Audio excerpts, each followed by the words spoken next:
La petite minute juridique FO 38. Je suis débordée et au bout du rouleau. Et je n'ose pas demander un arrêt de travail car je suis difficilement remplaçable. Que faire ?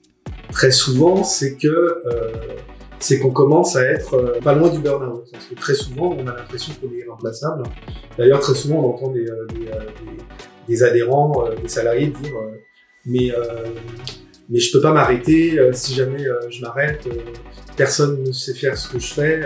Et lorsqu'un salarié arrive et nous explique que la situation est extrêmement tendue et qu'il s'en sort plus, qu'il est débordé, qu'il est sous l'eau, je pense que parfois il vaut mieux aller voir son médecin, avoir une discussion, peut-être aussi se poser, peut-être que c'est le moment de se poser un petit peu, même si c'est prendre une ou deux journées de congé, réfléchir un peu et de se dire que si on commence à ressentir cette lassitude et d'être débordé, etc.,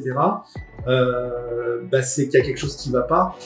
Ça veut dire qu'il y a un manque de personnel, ça veut dire qu'il y a une surcharge de travail et que la personne qui est responsable, c'est le supérieur hiérarchique. Bref, chacun a une responsabilité à son niveau et c'est pas de la responsabilité du salarié de pallier aux absences, au manque de bras dans l'entreprise.